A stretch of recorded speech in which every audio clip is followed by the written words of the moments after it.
Hark! It's an 87th Precinct Podcast extra special bonus episode. I'm throwing this in for you, everyone, because it's a little while until we get round to the next book in the 87th Precinct series. We did Sadie When She Died not too long ago, but we'll be coming up to do Let's Hear It for the Deaf Man, and that'll probably be about a fortnight away. It's summer, people are going on holiday, and that's why. In the meantime, what I thought I'd do, and inspired by something I've been meaning to get around to as well, is have a little look at some short stories. Not just McBain short stories. I'm going to do a little bit of a bookcase tour here.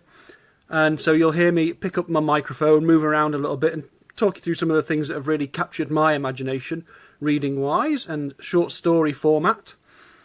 But I want to start out by talking about a particular collection of short stories. And you may recall, if you've been a follower of the Twitter feed and the various stuff, that a little while ago I wrote an article reviewing a new book.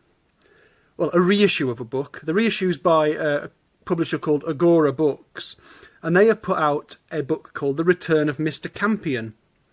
So Margery Allingham has been one of my new discoveries this year. You might have expected me to have known her a bit longer than that, because she's a classic golden age crime writer, and I'm quite a big fan of Agatha Christie. But I'd never got round to it, never got round to reading any Margery Allingham. And it wasn't long after I'd started reading it, I found a few together in a charity shop, a second-hand shop at once, that it came out that Agora Books were going to reissue The Return of Mr Campion, a short story collection.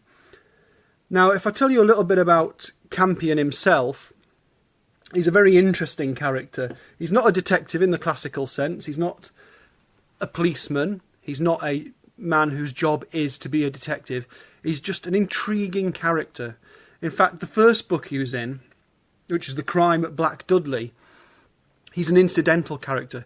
He's a weirdo who happens to be at this house party.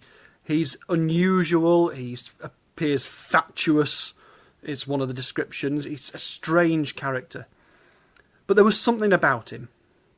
And clearly what happened is that he was popular with readers, and he came back time and time again in novels and in a few short stories as well. And this Return of Mr Campion is obviously a collection of some of those alongside some other stuff that Margery Allingham wrote.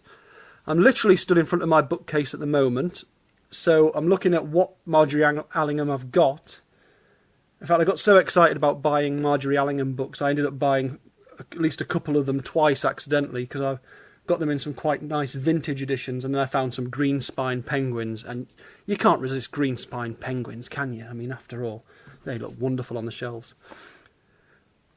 What have I got there? Let's have a little look. Oh, The Mind Readers, Flowers for the Judge, Sweet Danger, Coroner's Pigeon, yeah, and a bunch of other ones as well. They're great. But The Return of Mr Campion's a very nice collection. It was a book that was originally issued a little while after Allingham had died, but the great thing about it was it doesn't just tell stories, it also includes some sort of authorial pondering on the character.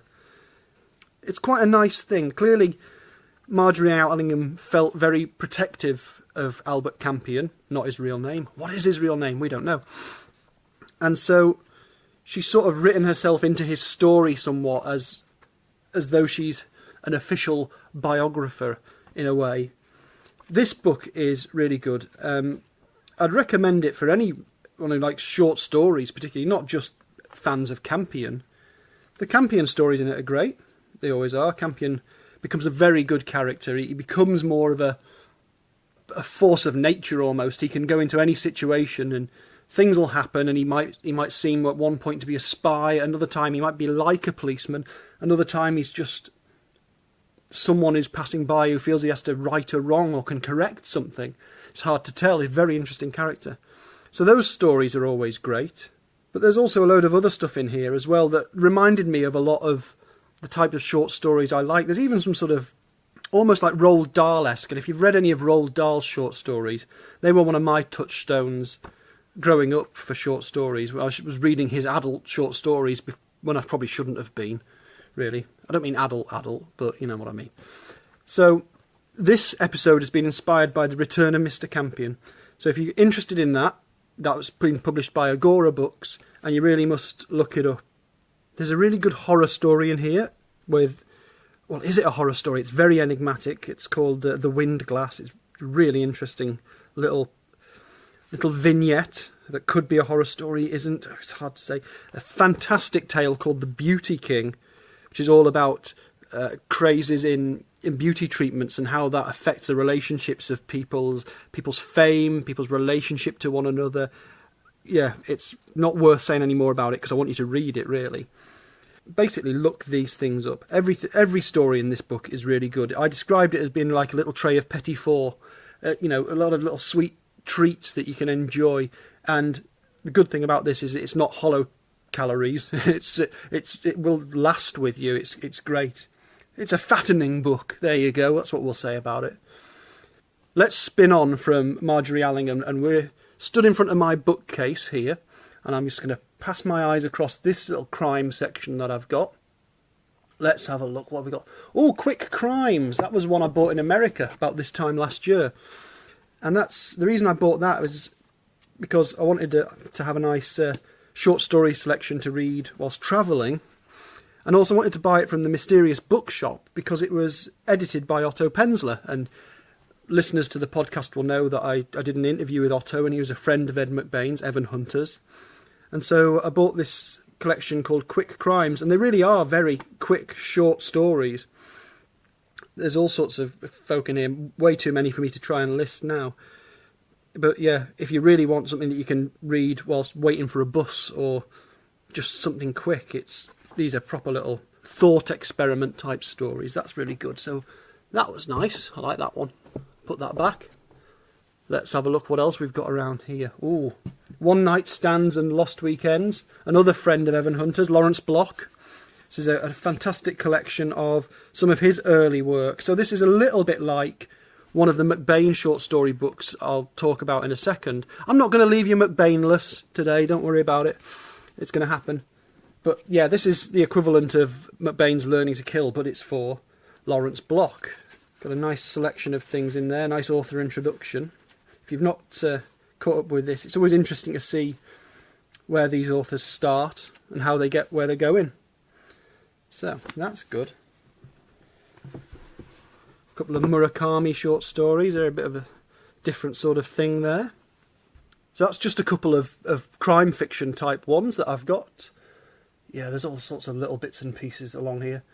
So I'm going to move over then to one of my other bookshelves. I'm picking up the thing now, so let's come with me all of 2-3 feet over here.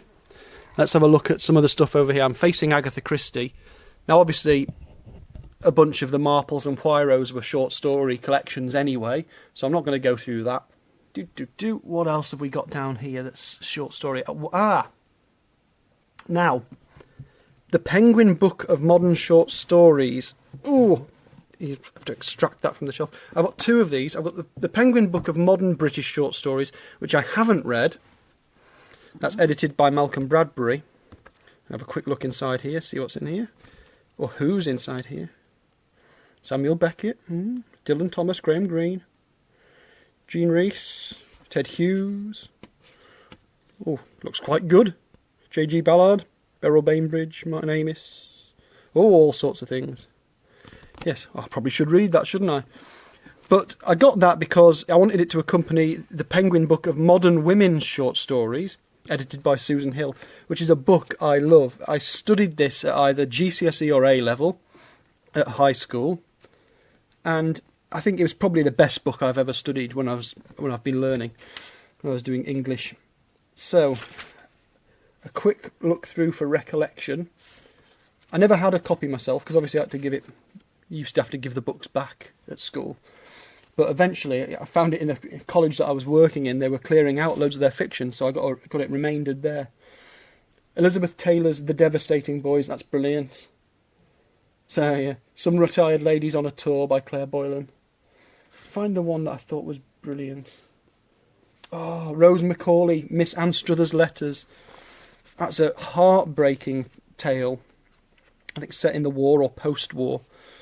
And well, it's a heartbreaking tale, but the problem is it reminds me of, we used to read through these things when we were at school, so we'd take turns reading out a page or a section or something like that, and one of my friends had to read the the line, Miss Anstruther, whom bombs made nervous. And it did come out as Miss Anstruther, one bombs. So there you go. That's rather taken some of the sting out of it. One bombs. Nothing missing but the samovar. So if you remember that being very good, that was Penelope Lively. Who else have we got in here? The Man Who Kept the Sweet Shop at the Bus Station by Helen Harris. Yeah, there's tons of brilliant stories in the Penguin Book of Modern Women's Short Stories. If you get a chance to get a copy of that, it was a great introduction to short stories as something more than just a thing you quickly and passively read as we studied it. There were some wonderful tales in there, and it really sort of turned me onto the form a little bit there, as you feel really clever when you're doing your English studies for a while, and then you just get obsessed with crime fiction instead afterwards, but there you go. What else have we got? George Louis Borges, collections of short stories there. Yep, they're brilliant as well. Skipping around. Don't think there's much more in this section anyway. Right, we're going to move again. Let's have a look over here. We're in the P.G. Wodehouse section. And again, quite a few of these books are short story collections anyway, so I'm not going to necessarily go into any of those. I'll pick one out at random. He said at random, I went straight for it. It's very good, Jeeves. Let's have a little look. Jeeves and the Impending Doom. The Inferiority Complex of Old Sippy. Jeeves and the Yuletide Spirit. Jeeves and the Song... You know what? There's no point me going through and talking to you about P.G. Wodehouse stuff. It's all brilliant.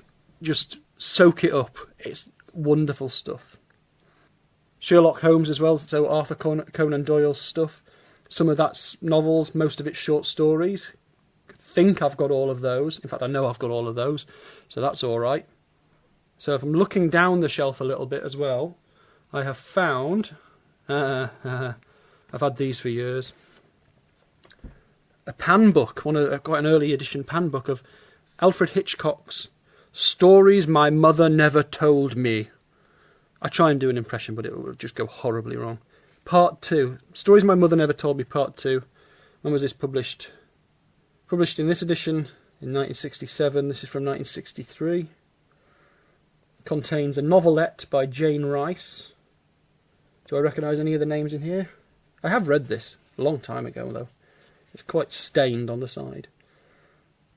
Mac Morris, Jack Ritchie, Idris Seabright, Henry Slessor, Don Stanford, Gilbert Thomas, Joan Vatzek and Richard Wormser, and a novel called Some of Your Blood by Theodore Sturgeon. This is basically a bit like Alfred Hitchcock's mystery magazine used to be, or something like Manhunt, where it contained one large story and a number of shorter stories. Goodness only knows who had a hand in putting that together. I suspect Alfred Hitchcock probably didn't. He has apparently written an introduction, but that's a bit like him turning up at the start of Alfred Hitchcock Presents, I assume. He liked having his name on things. Anyway, next to that, the Fontana Book of Great Horror Stories. Got my name in it, Paul Abbott, Class 7. So I must have got this, well, I definitely got this second hand, because I didn't buy it in, what year did it come out? 1975, this edition anyway. This is more or less completely falling apart. This used to scare me to death. So if I have a little look through, some of the names in here for horror stories. It's got a brilliant cover of what appears to be a pile of rocks or something, with an eye, just an eyeball staring back at you, with some wires coming out of it. I don't know. It's got a fantastic cover. I'll have to post this somewhere for you. Edited by Christine Bernard, or Bernard. So it's got a story by Bram Stoker, Robert Aikman, Hugh Walpole, Agatha Christie, Algernon Blackwood, Nigel Neal, Roald Dahl, L.P. Hartley, Ray Bradbury, Frank Baker, Saki, Elizabeth Bowen, don't know why I said Bowen, Ambrose Bierce and Joan Aiken. The one I remember more than anything else is The Pond, I think, by Nigel Neal. So I'm going to have a quick look. Yeah, that was scary. I'm just gonna read this now. Yeah, I must have read that a few times because the whole book comes apart in my hands there. Nigel Neal is very well known to sci-fi fans, particularly because he created Quatermass, so the various Quatermass stories, Experiment and Pit and things like that. But yeah, I didn't know who he was when I read that. That was creepy. And then followed by a Roald Dahl short story, which would also have been very creepy. And so I didn't realise I'd read Saki in the story called The Interlopers so early on. Saki is a brilliant writer, someone who does brilliant short stories, and I can't see where my copy of his stuff is. Oh, it is. The Complete Saki. There we go. That's a nice big thick book up here as well. In the tradition of Wilde and Woodhouse, but a bit edgier, I think, possibly. Oh, this is all short stories. This is a doorstop of a book. This is brilliant. If you've not read any Saki, it's really good. Yeah, his real name was Hector Hugh Munro. Yeah, those are excellent short stories. Read them. Read everything. I'll try and put it back. Okay, let's not delay any longer. Let's get on to McBain, because I've got some information for you here. So we'll move over to the McBain zone. That wasn't very far. It was literally the next shelf. So we know that Evan Hunter was a prolific writer of short stories. His entire career was founded on it. The time he spent at the Scott Meredith Literary Agency was the time when he was learning the short story format, and the time when he started to submit and get accepted to various things, not least Manhunt magazine, which was essentially a Scott Meredith publication anyway.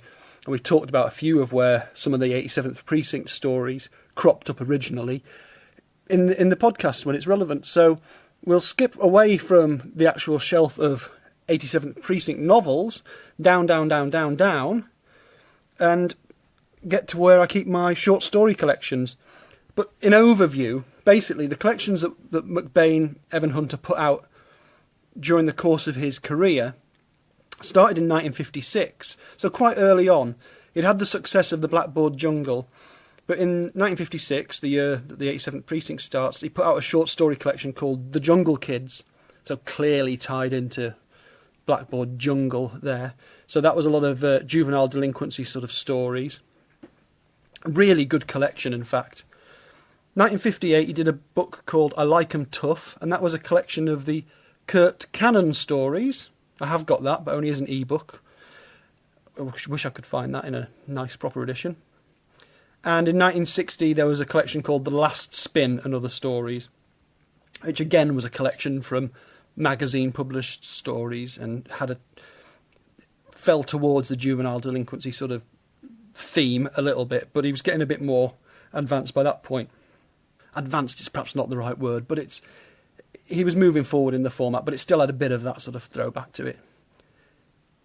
We get to 1963, he's put out Happy New Year, Herbie, and Other Stories.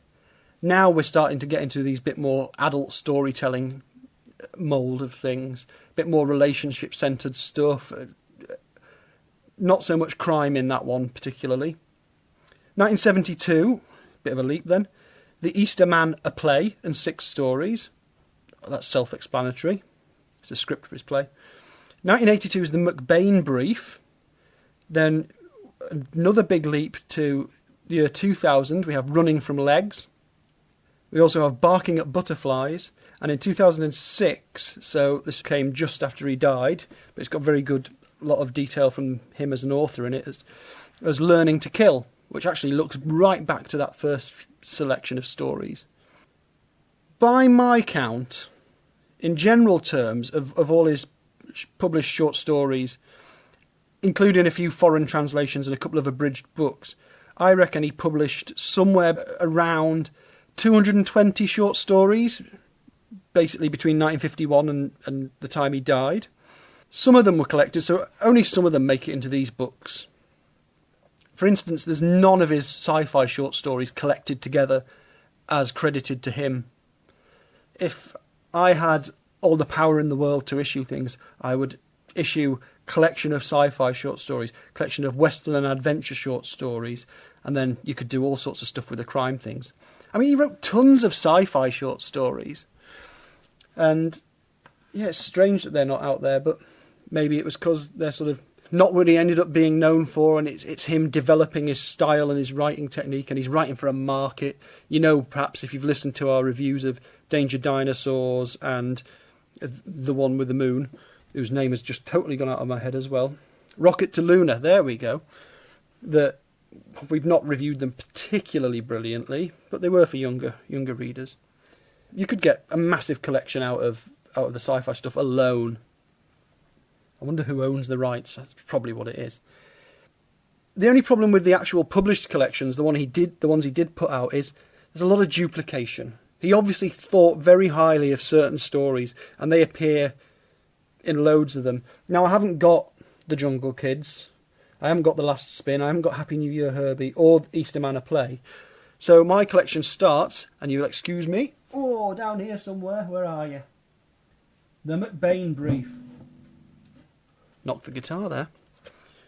So the McBain Brief, if I have a quick flick into this, one of the great things about these books is that he adds author introductions and he adds some details about where the stories came from, why names were changed occasionally for publication. It's a researcher's dream, this stuff. So you get a brief introduction, and then it runs through stories like First Offence, Skin Flick, The Prisoner, Every Morning, One Down, Kiss Me Dudley, Chinese Puzzle, The Interview, Accident Report, Hot Cars, Eyewitness, Chalk, first story he wrote, Still Life, A Very Merry Christmas, Small Homicide, Hot, Kid Kill, Death Flight, The Confession, The Last Spin. An excellent collection of stories, really, there, that covers the output of a number of his pseudonyms and tells quite a story about his development as a writer. Some of those are really, really good. But yeah, Chalk apparently was his first one written while he was in the Navy. Peacetime in the Navy, essentially, is what he spent a lot of time with, time to himself, going into the room where the typewriter was and writing short stories. This typewriter, as he said somewhere else, that only had capital letters, so he was writing short stories and sending them off, but it must have been all these publishers receiving them going, why is this man shouting a story at me? But, you make do with what you've got, don't you? So that's the McBain Brief, but just to sort of illustrate the point of how much duplication there is. If I go on to Running from Legs, I think. Excuse me, guitar. Where are you, Running from Legs? Not a sentence I've said before. Running from Legs and Other Stories. Another nice introduction. So, for instance, Happy New Year Herbie and The Last Spinner in this book.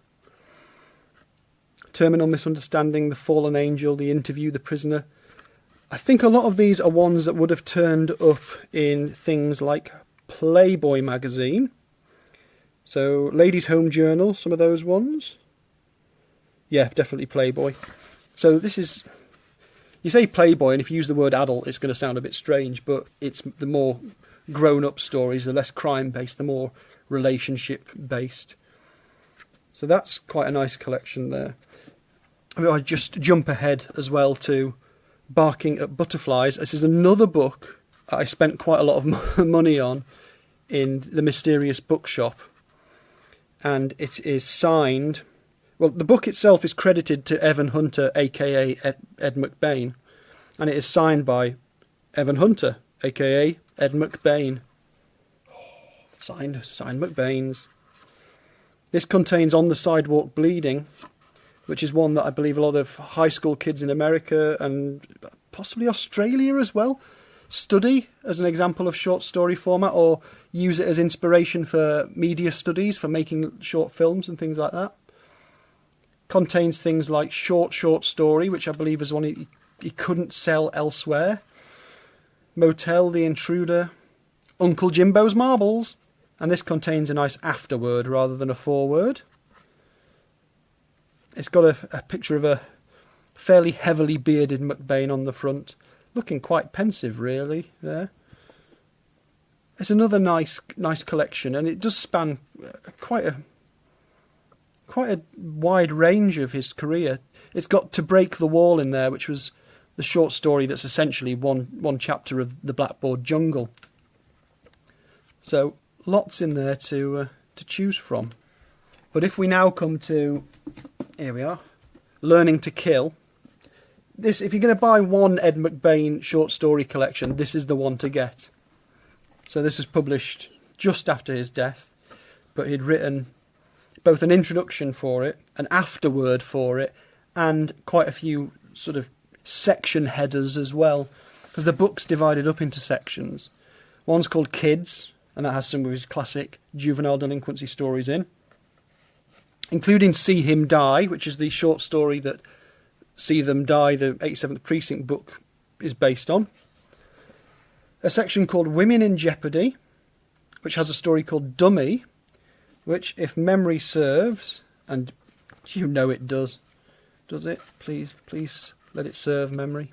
Yeah, it's one of the stories where he was mulling around the idea of featuring a character who is a deaf mute, and obviously that's becomes Teddy Carella.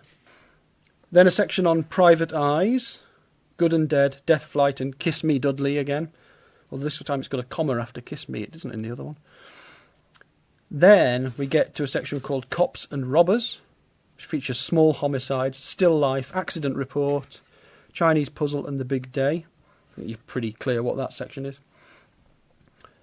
Innocent Bystanders, Runaway, Downpour, Eyewitness, Every Morning, and The Innocent One. A section called Loose Cannons, Chalk, again, Association Test, Bedbug, and The Merry Merry Christmas. What I need to do is I need to compare whether The Very Merry Christmas and The Merry Merry Christmas are the same thing. You know what, I could do that now. If it takes too long, I'll cut it out, don't worry.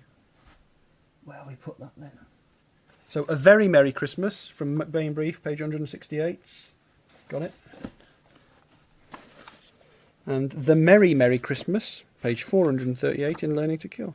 Now we'll find out, eh? Sitting at the bar, Pete Sharpens looked at his own reflection in the mirror, grinned and said, Merry Christmas. Yep, it's the same story, different name.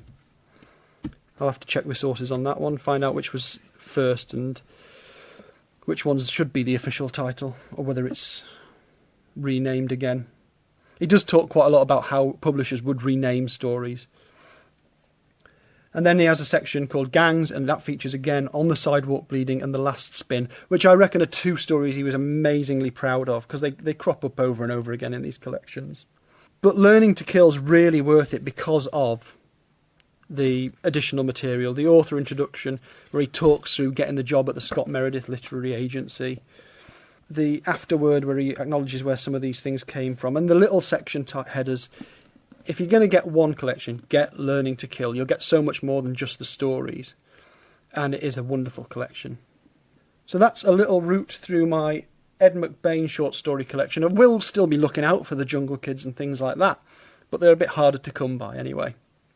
So before I finish off, what I've not done is I've not taken the microphone off to the sci-fi shelves, because I have somehow in my life managed to acquire many more sci-fi books than I ever expected to have. I do like science fiction, I really, really do. I read loads of it in the library.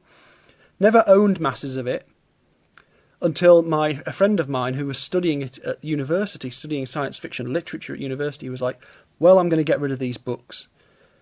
And I said, don't give them away. Don't give them to the charity shop. Which, terrible really, should have gone into charity. They came to me anyway, so I inherited them. Quite a lot of them did go to the charity shop, but I kept particularly things like collections of short stories. Since that time as well, in the place that I work, has a very big science fiction collection for academic study purposes, but they get donated so much stuff they can't possibly have all of it. They get a lot of duplicates, so they often sell or give away a lot. So since then as well, tons of stuff has expanded in my collection, again particularly in terms of the short story collections. So I've picked a couple out. One that is a book I've had for a long time. This was before my collection went mad. And this is called World's Best Science Fiction, 3rd series. So who's this published by? It's an Ace book. It was originally World's Best Science Fiction, 1967, edited by Donald A. Wollheim and Terry Carr. And the reason I picked this one out as an example of the stuff from the sci-fi shelves is that it opens with We Can Remember It For You Wholesale by Philip K. Dick, which I read before I'd seen the film Total Recall. Thought it was an amazing story. Later on saw the film Total Recall, was able to put 2 and 2 together. But it contains quite a few greats. Roger Zelazny's in there, R.A. Lafferty, A.A. Wald, Michael Moorcock, Avram Davidson, Frederick Pohl, Paul Ash, Danny Platchter, Brian W. Aldiss, got quite a lot of his stuff, some more Roger Lasagna. Roger Zelazny. I think I said it right before, and then I just went wrong that second time. How strange. Roger Lasagna. But one other story that's in there is by a guy called Bob Shaw, called Light of Other Days. And that was one of these conceptual stories that just blew my mind and broke my heart, about this slow glass that would hold time, so it moved at a slower rate, so what you'd see looking through it would be from the past. I've not read it in years, but all I know is that it ends up being very, very tragic for, I believe, the inventor of it, or something along those lines. I don't want to read it again. I want to sort of savour it until I've totally just forgotten all about it and I read it again accidentally. But I probably won't. It's stuck in my mind. And a couple more off the shelf that I've picked up recently. 7 Trips Through Time and Space and 13 Great Stories of Science Fiction, both Coronet science fiction books. Ones that I probably would have picked up because I like the collections, but they're both edited by Groff Conklin, who used to visit us as the fact-checking ghost on the podcast. And I can't even remember why Groff Conklin came to our attention in the first place. But they contain great stuff like, let's have a look in 13 Great Stories. Paul Anderson, John Wyndham, oh yeah, Arthur C. Clarke, Lion Miller, that's a good name. Well, that story's called The Available Data on the Warp Reaction. Warp spelt W-O-R-P. The Skills of Xanadu by Theodore Sturgeon. Oh, excellent stuff. I've got quite a lot of sci-fi short story collections, and I've read a few of them, and not all of them stuck in my mind. I do go back to them quite a lot. I often fill in the gaps between novels with a collection of short stories. Cordwainer Smith, this is in 7 Trips Through Time and Space. Cordwainer Smith writing a story called The Crime and the Glory of Commander Suzdow. Frank Herbert, he of Dune, The Tactful Saboteur. Ministry of Disturbance by H. Beam Piper. That's a lovely name, H. Beam. Flatlander by Larry Niven. They're wonderful.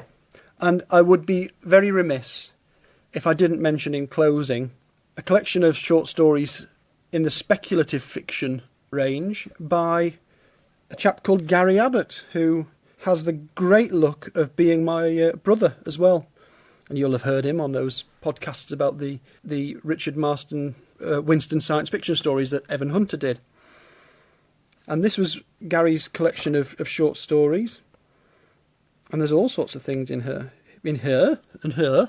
There's all sorts of things in here. The Diary of Derek Froggatt, the Accidental Time Traveller. Black Swarm, Love in the Shell, The Dimension Scales. Animals Attack, Parts 1 to 4. Newsbot Serial 1. The Day the Stars Moved. It's a nice collection. It's a very nice collection. He's used some alternative approaches, like working as if it's a report of an online system and things like that. Things with robots, things with animals. Oh, it's really good. Very proud of the boy. Very proud of the boy. So you can still buy that and get it on Amazon. It's The Dimension Scales and Other Stories by Garry Abbott. My favourite of the things he's put out. So, if you've listened this far, thank you for listening. This is just a little stopgap if you were desperate to hear my voice before we get back with the other stuff. Don't worry, Steve-O and Morgan will be back, so you'll be able to hear all the noises we all normally make when we get together. And again, I say to you, if you're interested in Golden Age crime fiction and short stories, The Return of Mr Campion by Agora Books. I could claim that they were... that they weren't sponsoring us. They're not sponsoring us, but they did send me a free copy so I could review it, and I'm very glad they did because it's excellent. So there we go. Dig that one out. And we will see you soon for the next book in the 87th Precinct series. Let's hear it for The Deaf Man. If you're listening to this before the main episode comes out, then please let us know who would you cast as the Deaf Man. Who are your options? Who are your thoughts for the Deaf Man, the recurring villain, if we were ever to get a new 87th Precinct series? Until next time, fare thee well.